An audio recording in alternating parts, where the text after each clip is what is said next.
Just learning that better than 90% of the people in the country do not achieve real financial competence and security during their lives gives each of us, as head of his family, or at least co-head, the responsibility to make certain that we are in that small percentage of people who do.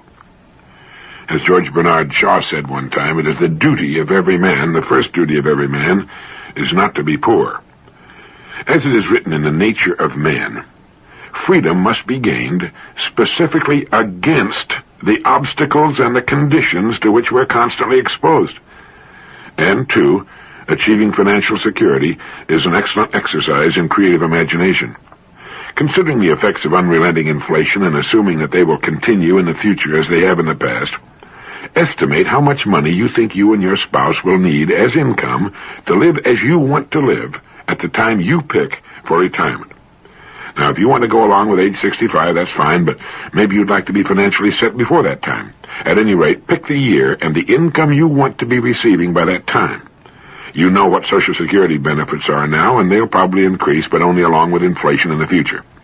And you want the income coming in, whether you're in a condition to work or not, ideally. You want a form of income that does not depend upon your personal services. Now, you know how much you want coming in, and you know the year in which you want it to be there. Your problem is defined, and it's said that a problem defined is half solved. Let's say, too, that you yearn for the simple, uncluttered life, maybe a small, attractive place in Florida or Southern California or Hawaii or maybe Costa Rica or the coast of Spain with a sailboat and the rest of your life to spend wearing an old pair of Levi's and a sports shirt and sneakers. Sound good? Well, it's quite within the realm of possibility. It's a game any number can play. Most people just don't imagine that it's possible, so they remove themselves from competition. Now, here's one excellent formula to use in helping your imagination come up with the idea that best fits your particular likes and talents. First, the problem or opportunity. Problems are unsolved opportunities. Then assess your education, your background, your qualifications. What do you do best? You may want to go right on doing it, but at the same time invest your money in something calculated to give you excellent prospects for growth.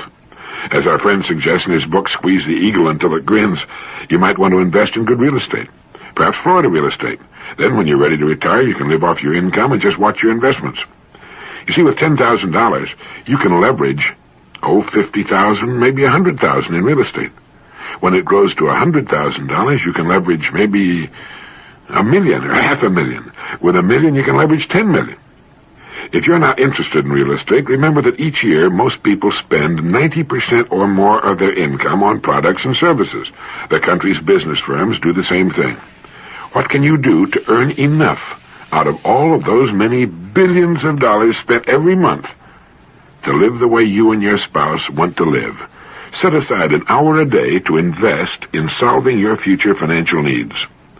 I recently visited a friend who lives in a beautiful home in Fort Lauderdale, Florida.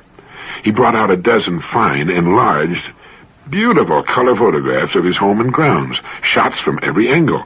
There were aerial views showing his home situated on the waterway. We commented on how great they were, and he told us that they'd been taken by a man in a small helicopter who had taken them without my friend's knowledge or permission. He had paid about $200 for the set, and they were well worth the money. If he used them only in case he wanted to sell his house, they'd be worth many times what he paid for them. But in the meantime, they were great, framed in his family room and in his office. A person could make an excellent income doing no more than photographing homes, and if he happened to like living in Florida and flying around in a helicopter, he'd have an agreeable business indeed. It was an imaginative and successful enterprise for a person who likes and is good at photography. Actually, the photographer could be hired while the entrepreneur simply called on the owners of the homes and sold the sets of pictures. But there are thousands of ideas just as good and not nearly so imaginative. Opportunities go with problems. Violent crimes have increased more than 90% in the last 5 years. Violent juvenile crimes have increased 167% in the last 10 years, according to an article from the Los Angeles Times Service written by David Shaw and Bill Hazlett. We all are sickened by what we read every day in the papers and see on television. What can we do about it? Well, there isn't much the average family can do to change the national situation, other than lead honest and exemplary lives themselves. But the average family can make certain that its home is as safe as money and good judgment can make it. Now, I'd guess that 90% of American homes are ill-protected against criminal marauders. Any thief or psychopath can enter the average home with ridiculous ease in minutes, and they do every day. And that's because practically all builders put cheap junk where there should be excellent first-class hardware on doors and windows. Now, good hardware is available. You can find it on the really fine, expensive, custom-built homes, but most people don't know about it. Practically all families can afford and would gladly pay for such hardware if someone would bring it to their homes and show it to them, displayed perhaps in an attractive case, along with a sales book showing the rate of increase of crime in the country, with newspaper clippings of robberies, rapes, and murders going on every day. The man of the house could install the hardware himself, or he could pay extra for your installer to do it for him. And not just for the doors, but for every window in the house. You know, there's window hardware that locks with a key, and which prevents a window from being opened more than is needed for ventilation. As soon as the would-be intruder finds it difficult to enter, as soon as he realizes he's up against first-class preventive hardware instead of the dime-store junk he's used to, he'll move on to easier pickings. Such hardware could be sold in any sizable community. In order to get it for my own home, I had to go to a great deal of trouble, do extensive research, make a couple of trips, and make dozens of phone calls. Whatever it is you have a knack for, or like very much to do, there's a way to turn it to substantial profit and financial independence. But it takes something that not one person in 1,000 will seriously tackle. It takes thought, time set aside for serious thought.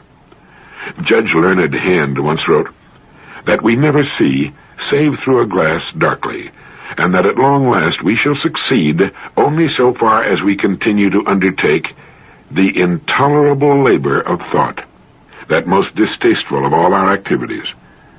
But hard as it is, distasteful as it may be, we need only do it until we've solved our own particular problem, and we solve our own particular problem by being of service to others. They have everything we want, and will gladly share it with us, as we've said before, if we'll help them solve their problems. As we mature in our adult lives, our income should meet our thoughtful requirements. By establishing quality and simplicity as the guidelines of our lives, the income necessary to live a very good, full life can be surprisingly small. It should meet our qualifications, whatever they are, and that's our business. And any person can see to it that he has the income he wants all the years of his life and lives where he would like most to live. The number of business executives and managers who wind up behind a financial 8-ball should be something of a source of amazement to us all. Here are professional problem solvers who find they can't solve one of life's most important problems. They're usually good organizers, good leaders, good thinkers, and decision-makers. At least they're supposed to be. And when they find themselves living marginal lives on incomes representing only the barest fraction of what they're used to, they should be able to come up with the appropriate answers to their problems. If necessary, they can organize an entirely new business firm, providing some sort of needed product or service. With their experience and training, with all that time on their hands, such an endeavor should have every chance of success. However, should it fail, they'll probably be no worse off than before, and they can try again. It will also give them something exciting to fill their time, keep them in the swim of things. You know, Henry Ford was pushing 50 when he got started in the automobile business. A friend of mine started a brand new company when he was 65 and watched it grow during his lifetime to a $300 million a year institution. In fact, following retirement, it's quite possible for a person to do much better than he did during his regular working career. Today, millions live in cramped, crowded, crime-ridden, polluted cities only because of habit and the failure to use their imaginations. You'll hear people say, but what if everybody suddenly pulled up stakes and took off to some sunny, agreeable place to live? That's a ridiculous comment. The fact is that not everybody will. Everybody can, but everybody won't. If more people would, we'd see a more rapid decentralization of industry and a resulting better distribution of what's now a fairly stable population. The big, ugly cities grew on old trade routes at a time when transportation was limited to water and surface, mostly wagon and then rail transportation. Today, with air and truck transportation what it is, only a few major heavy industries remain near deepwater ports and near supplies of cheap fuel for power.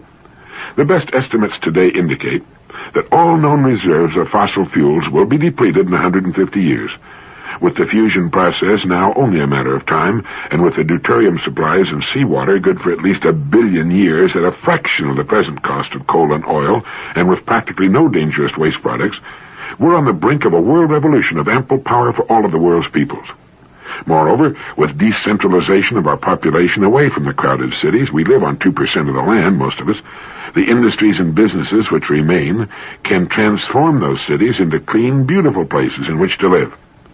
If you're interested in what can be done to make ugly cities beautiful, send for a marvelous lecture by Victor Gruen entitled Downfall and Rebirth of City Cores on Both Sides of the Atlantic. Gruen has a plan for redeveloping cities that won him the prize for architecture of the city of Vienna. He says on both sides of the Atlantic, and in fact in all nations of the world, we're presently hell-bent on destroying the environmental qualities of our cities, on spreading them out endlessly into thinly populated suburban regions, and in doing so, destroying every chance for vital, dynamic, multifunctional, meaningful centers. We have succeeded in making the urban environment unlivable and unworkable. We've converted suburban regions into ghettos of sterility and boredom, and in the process, we've destroyed millions of acres of prime agricultural land and natural landscape. He quotes an article which appeared in the New York Times in May of '71, in which a Mr. Eugene Raskin suggested that any effort to improve the functioning of city cores, such as Manhattan, is comparable to the act of beating a dead horse. He said, they are physically obsolete, financially unworkable, crime-ridden, garbage-strewn, polluted, torn by racial conflicts, wallowing in welfare, unemployment, despair, and official corruption. As they exist at present, they are unsalvageable, destined to join the dinosaur in deserved extinction. Urban planners and others who come up with temporary patchwork schemes and gimmicks to keep the cities going another year or two or three are as pathetic as the officers of the Titanic charting tomorrow's course while the water rises above their ears. Those who live in big city areas, who are in good financial situations, make tremendous sacrifices. They have to tolerate unbreathable air, undrinkable water, involuntary waste of time, public insecurity, filthy streets, and a complete severance of any contact with the expressions of nature, and fear for their lives and property. Yet in 10 years' time, it is now forecast that 73% of the total population will live in large cities or their environs. The number of cities with over 1 million inhabitants grows every year and now amounts to a total of 131. The number of those which have populations of between 5 and 10 million is impressive. On the basis of quantitative criteria, the city has never been so successful in the entire history of mankind. On the basis of qualitative criteria, however, the cities of our time are a disastrous failure. No wonder, then, Victor Gruen writes, that everybody wants to escape the densely built-up core areas. The mass use of the automobile, growing incomes, shortened working hours, and extended leisure time encourage the mass flight and make it possible. But just because it is a mass flight, it is also a futile one. Those who want to settle in the lovely countryside must find out, much to their bewilderment, that once the hundreds of thousands of others who are also filled with the same desire have settled, there is no lovely countryside left. And Victor Gruen goes on to point out how city cores can be redeveloped, and the countryside can remain beautiful. You can get his entire lecture by just sending $1 to the Victor Gruen Foundation for Environmental Planning, 315 North Beverly Glen Boulevard, Los Angeles, California, 90024. But our remaining in such environments will not help them. As Lewis Mumford suggested, each one of us, as long as life stirs in him, may play a part in extricating himself from the power system by asserting his primacy as a person in quiet acts of mental or physical withdrawal. We can beat the problem through that most distasteful of all our activities, the intolerable labor of thought. Thinking with a definite purpose is or should be different from random casual thinking. When you're trying to solve a specific problem, the mind and its largely mysterious powers must be disciplined, directed. During the hour you set aside for thinking, have your major goal before you, written at the top of the page of a sheet of paper. Now the mind has to cease its idle playing in the fields and get into harness and go to work. It must come up with possible solutions to the problem before it. It is the transfer agent that must deliver us from where we are to where we've decided we want to be. That may not involve a physical move from one point to another, or it well may. Researchers at UCLA found that for all practical purposes, it appears that the reach of the mind is infinite. And when they say the mind, they're talking about yours and mine. As you sit there with your goal before you and begin to try to come up with possible ways of reaching it, you'll notice a very sluggish reaction on the part of your thinking equipment at first. Creative people are familiar with this phenomenon. Like a child resting or at play, the mind resents being called to task and responds sluggishly like oil in sub-zero weather. Usually when it acts that way, most people simply let it go back to sleep. It has learned through many years of inactivity that hard work is not a part of life at all. Here it's important that you stay with it. Like doing push-ups for the first time, not much happens, and the results are disappointing, if not embarrassing. But daily effort soon finds us doing with ease what was at first difficult and awkward. Write down any thoughts the mind passes along. Do not be discouraged, no matter how trivial your first efforts may be, if you haven't done this before. You're prospecting an exceedingly rich soil, and it may come up with a strike the first time out. It isn't likely, but stay alert and examine with great care the ideas produced by your first sessions. Sometimes an idea which appears worthless at first can be turned around or inside out or combined with another idea to form a winner. Just as important as the ideas produced by these first sessions is the extremely important function you're performing. Each day, as you look at your goal and begin your disciplined thinking, you're placing the idea of your goal in your subconscious mind. Like the incredibly rich soil it is, it accepts the idea as a seed. Planting the seed once in a single session will probably not plant the seed deep enough or guarantee its germination.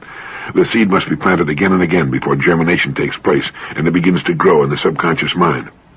And while you're trying to pull ideas out of the top of your mind, a far greater wisdom is going to work below the surface.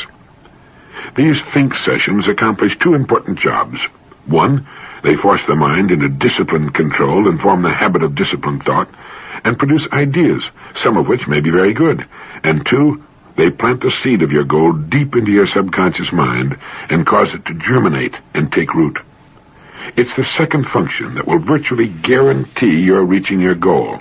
You may later rue the day, but reach your goal you will. As someone has said, be choosy what it is you set your heart upon, for if you want it strongly enough, you'll get it. Here it all hinges on the wisdom and maturity of our decisions. Then, forcing the mind to think and come up with answers for a definite period of time every day sets the great subterranean forces to work. And they'll go on working all day while you're doing other things and all night long while you're sleeping. That's how you get the real hidden power of your mind and imagination to work. You've given it a specific job to do in the setting of your goal, and it can marshal massive, computer-like memory banks and countless extrapolations and permutations, trying a million possible pieces to the puzzle you've given it. And at the same time, another very subtle action is taking place. You're changing. Subtle shifts in your personality and attitudes, your manner, your whole being are underway as you're being readied for the accomplishment of your goal.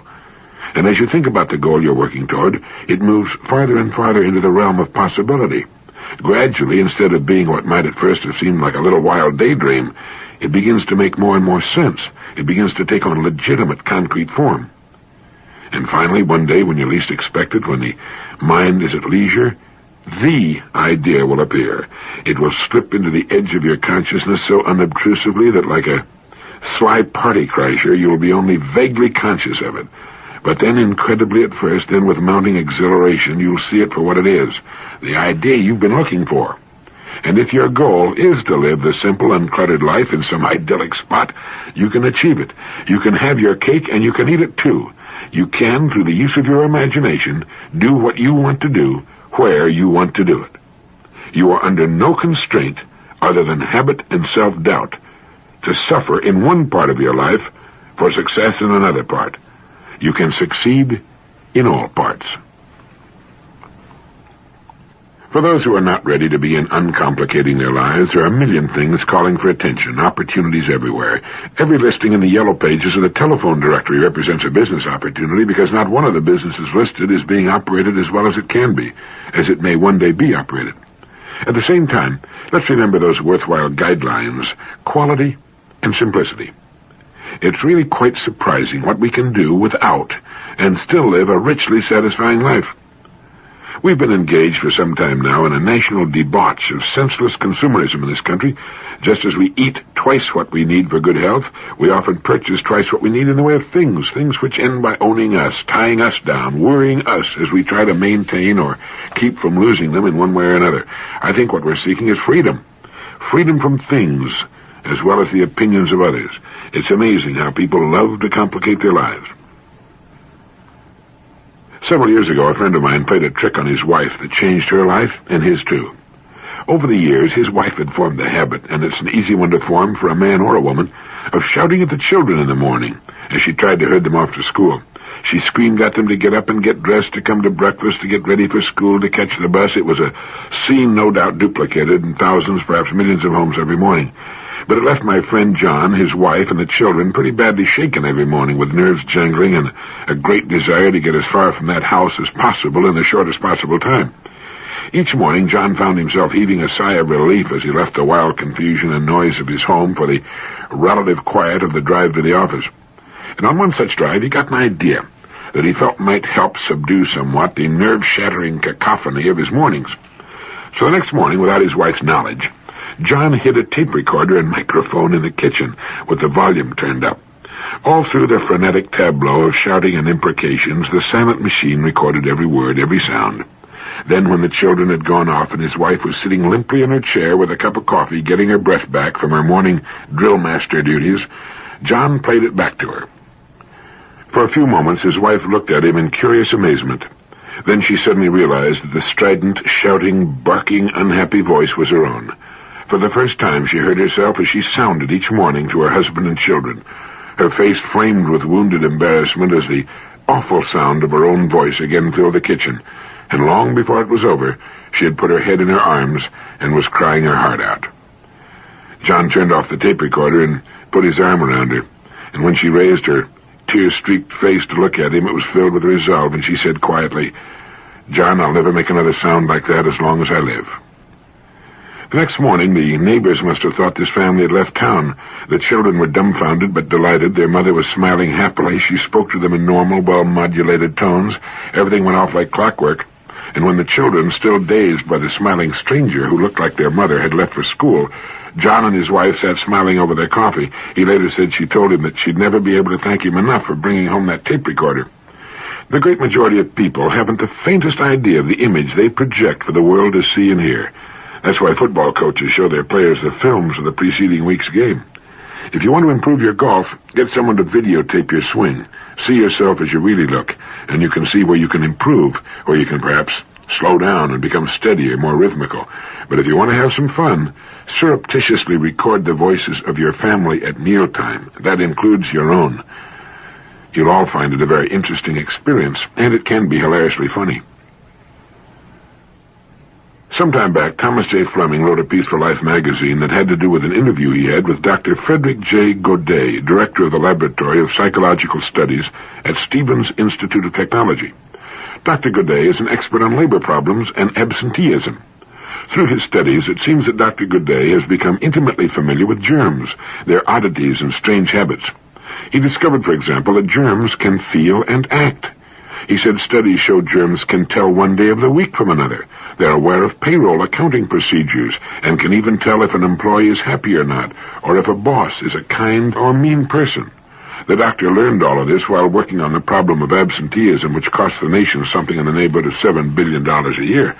It was discovered, for example, that while humans work a 5-day week with the weekend off, germs work just the reverse. Thursdays and Fridays are virtually germ-free days in industry, but the germs really go to work over the weekend and lay low hundreds of thousands of employees who don't show up on Monday.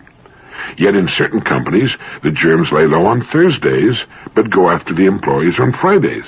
It was found that these companies paid on Thursday instead of Friday. Another curious fact was noted.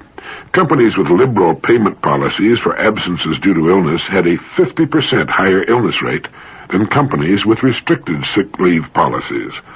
It was also discovered that germs head for the hills when management begins doing some serious research into the cause of illness, and that new employees on a 6-month probationary period were virtually left alone by germs. But as soon as they were permanently hired, with their jobs secure and their psyches well adjusted to company routine, the germs suddenly attacked at the same rate that they attacked old-timers in the company. And it was found that germs are passionately attracted to departments and companies with tough bosses constantly breathing down the necks of employees. One large company found that the absences due to illness varied from 2% to 17%, depending upon the type of boss. Dr. Godet also discovered that there's a certain type of person to whom germs are particularly attracted. They're people who are defensive, suspicious, and somewhat hostile.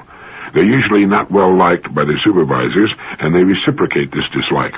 They don't make friends easily and are regarded as loners. It's amazing how often they get sick. On the other hand, germs seem to avoid the sort who make friends easily, are outward-going, and capable of numerous emotional attachments. These are the people you can depend upon to show up on Monday mornings. They seem to have a built-in germ repellent. And the doctor recommends that we have all-star games, Christmas, New Year's, the World Series, and national elections only on weekends. We know germs are active on weekends, so we have nothing to lose. And it seems that if a company will do a little research into the activities of its germs and the sort of people it has in management positions, it might increase its productivity considerably. Here's a wonderful way to avoid an argument. Simply ask questions. Instead of jumping in and disagreeing before you know any more about the subject under discussion than the other party, ask the other person to state his case specifically and to define his terms. People who like to argue and will at the drop of a word on any subject are people who enjoy ruffling the feelings of others. Willis Sloane once wrote an article entitled "Arguments Don't Win Friends," in which he points out that arguments are useless and largely ridiculous. They're more a matter of temper than temperate conversation and discussion. Subjects such as politics and religion can almost always provoke an argument. Racial prejudices can bring forth the most ridiculous statements in the form of arguments for or against certain practices. But if you'll apply this rule, to make your opponent be specific about some point you know backward and forward, you may avoid a foolish and endless, where nobody wins kind of argument.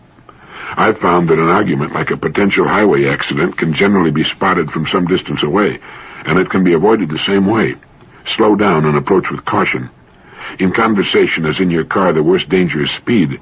It's pretty hard to get seriously hurt going 10 miles an hour, and you can avoid a serious argument that could lead to a lot of heartache by just being extremely careful when you come upon a situation that's likely to erupt into a serious argument. If someone makes a statement that you feel is wrong or ridiculous, you should not remain silent. As you feel the adrenaline pumping into your system, instead of jumping on the other person with both feet, just ask, "Why do you say that?" If you get another absurd generalization, ask, "Would you mind being specific about that?" Ask questions such as why. How do you know? Instead of trying to prove your opponent wrong, make him prove himself right or discredit himself, which he will promptly do if he's skating on thin ice. Put the burden of proof squarely where it belongs, on the shoulders of the person who started it. Then you can sit back calmly and enjoy yourself while he gets in over his head, flounders in the swamp for a while, and finally tries to change the subject. No argument, and he won't be so quick to start another one the next time. Robert McNamara, one of the nation's top executives, asks why whenever something is proposed, even if he is immediately against the proposal. He wants all the facts. Perhaps he's been wrong about it, and if he's right, he forces the person making the proposal to prove its merits. Now, no one can even guess at the number of families living between arguments in a state of unnecessary and uneasy truce. Since it takes two to argue, let's make sure we're not one of them. All we need say is, "Why do you say that?" Or, "Exactly what do you mean by what you just said?" Where is your proof? Keep the ball and the pressure on the person who is driving recklessly. It works like a charm, and you come out of it looking professional, wise, and level-headed. Thank you.